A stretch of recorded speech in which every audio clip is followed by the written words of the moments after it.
Buenos días y bienvenidos a mundodesconocido.es. ¿Existe el universo que nos rodea? ¿Todas las cosas que tenemos alrededor nuestro son reales? ¿Nosotros somos físicamente reales? ¿Una rosa deja de existir cuando dejamos de observarla? Es una antigua máxima oriental. No es nueva. Ha habido investigaciones muy importantes en el campo científico para intentar demostrar que el universo existe solamente si está observado. Si existe una atención sobre ese universo, nuestro entorno, si lo vemos, lo oímos, lo sentimos de alguna manera, es que existe. Pero si algo se ubica en un sitio donde no hay observación posible, ese algo existe. Veréis, vamos a hablar de unas vanguardistas investigaciones que se han efectuado recientemente en la Universidad Nacional de Australia. Unas investigaciones que intentan demostrar si el universo es onda o es partícula. Tal vez usted se esté preguntando qué diferencia hay. En realidad, estas investigaciones lo que tratan de demostrar es que si en este universo las cosas existen cuando son observadas, o es a la conclusión a la que llegaron. Concretamente, el investigador jefe, el doctor Andrew Truscott, fue el que llevó a cabo este tipo de experimentos. Hicieron algo muy interesante, vanguardista.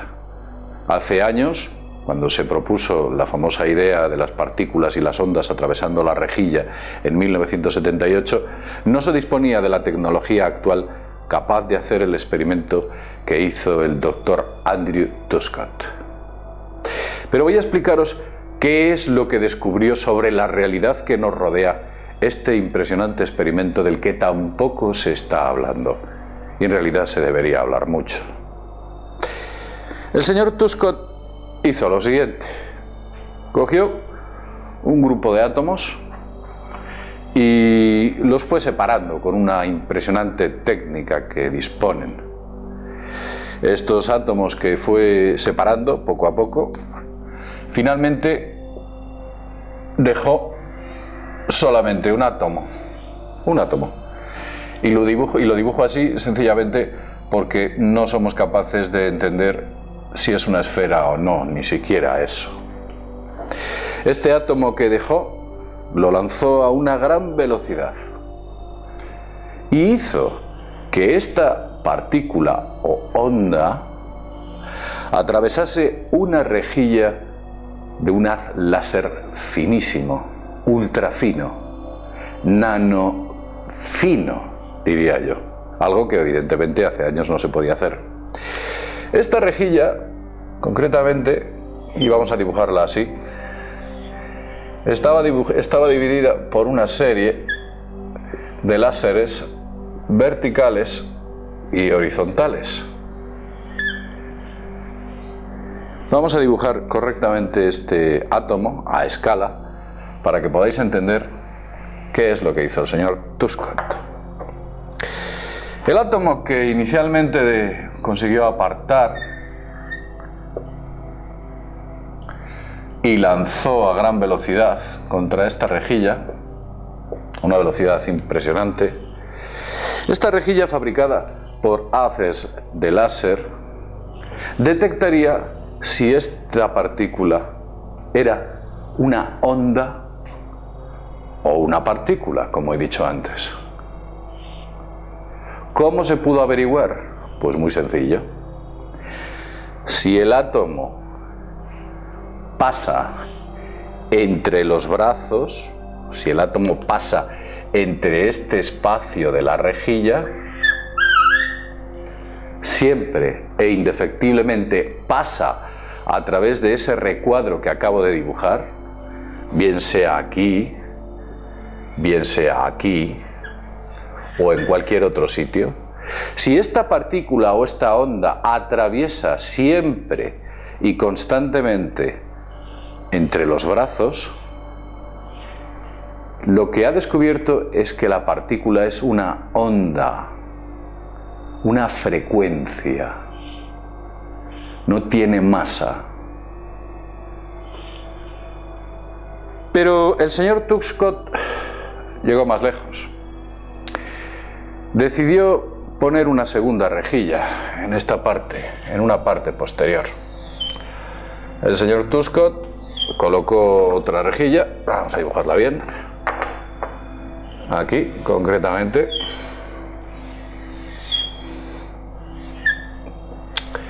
y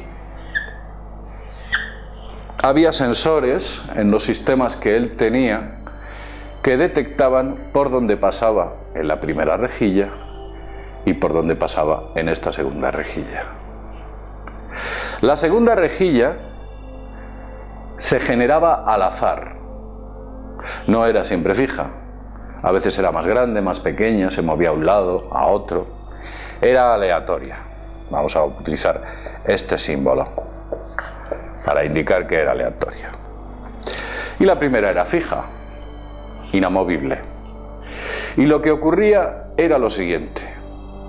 Descubrió que cuando colocaba la segunda rejilla, la partícula o el átomo actuaba como una onda y siempre pasaba entre los brazos.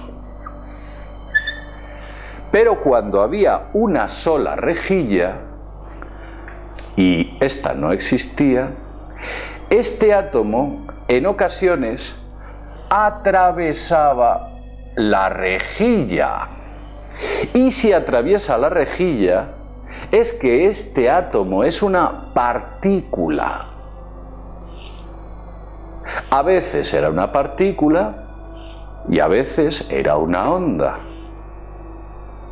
Pero cuando colocaba la segunda rejilla, el átomo decidía ser siempre una onda.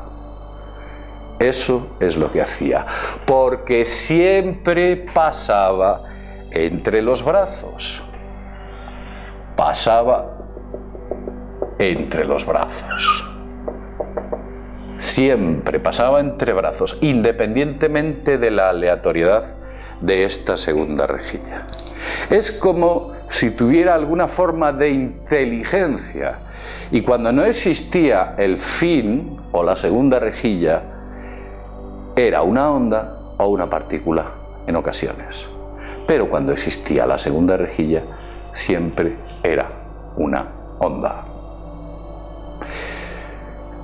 La partícula tomaba la decisión o no tomaba la decisión, y eran los observadores los que detectaban esto, porque existía cuando ellos lo estaban midiendo y observando. Con lo cual se demuestra que la realidad que observamos, en este caso era un átomo, solo existe cuando se observa. Y la masa que tienen las partículas dejan de tenerla cuando la observación es de una u otra forma. La masa y las partículas y las ondas son, digamos que, variables dependiendo de la observación. ¿Qué quiere decir todo esto? ¿A qué conclusiones llegamos? Pues ni más ni menos que las cosas, si no son observadas, se comportan de otra manera totalmente distinta, o ni siquiera se comportan. ¿Qué ocurre en el trayecto para que esta partícula tome una u otra decisión? ¿Qué ocurre en este espacio en el que había una rejilla y otra rejilla? ¿Se ha parado usted a observar qué ocurre entre un extremo y otro? ¿Se ha parado usted a observar lo que ocurre entre la antena emisora de una frecuencia de radio y su receptor de radio, su antena? Tenemos el punto de origen y tenemos el punto final, la emisora y el receptor de radio. No sabemos qué ocurre en medio. Solamente el objetivo es observable y el que se escucha, la emisora de radio. Lo mismo ocurre con una lámpara. Si usted enciende una lámpara, observará que cuando emite la luz esa bombilla, lo que hay entre sus ojos y la bombilla es irrelevante. Solamente es importante el destino, y es sus ojos. Todo en la vida y en el universo es tendente a obrar dependiendo del objetivo que se ponga delante.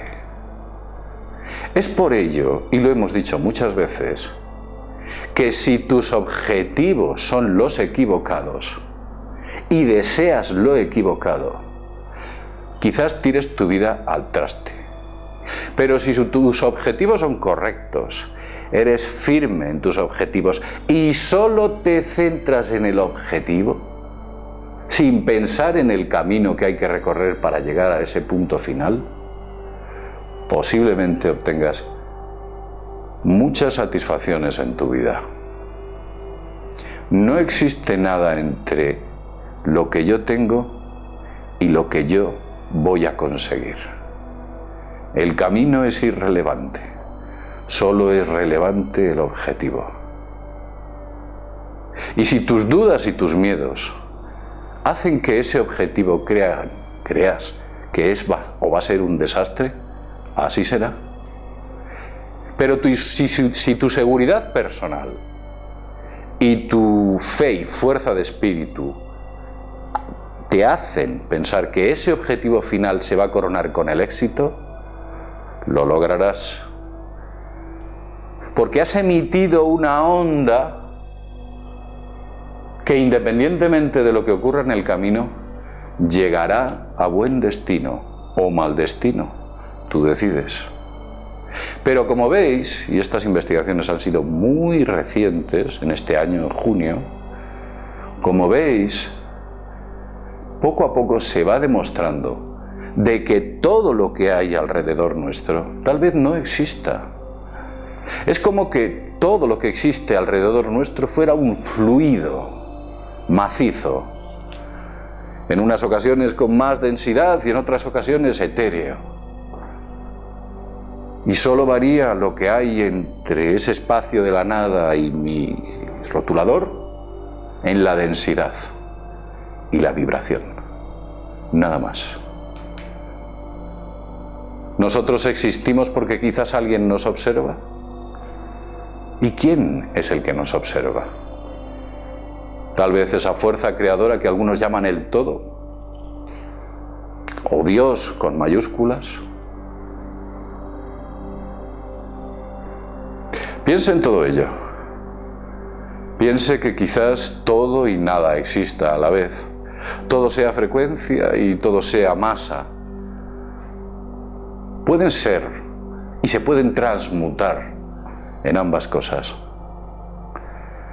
Y cuando elija un objetivo en su vida, y de ello hemos hablado en El Secreto durante mucho tiempo, en el poder secreto del que tantos vídeos tenemos, cuando usted elija un objetivo en su vida, céntrese en ese objetivo.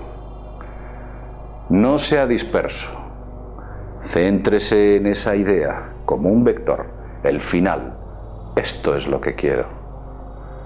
No piense mañana en una cosa, pasado en otra y dentro de media hora en otra distinta. No tenga miedos, inseguridades, solo céntrese en el camino. Y seguro que ese objetivo final lo logrará.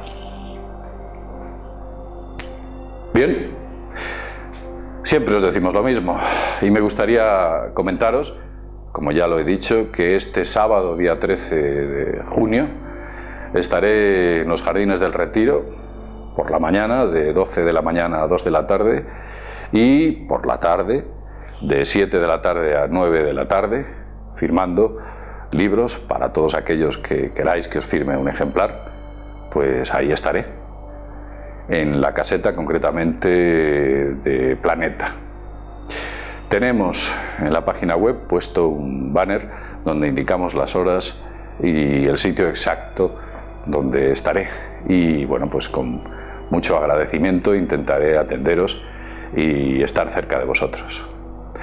Y ya sabéis, como siempre os digo, sin más, desde mundodesconocido.es, nos vemos en el próximo videoprograma. Hasta pronto.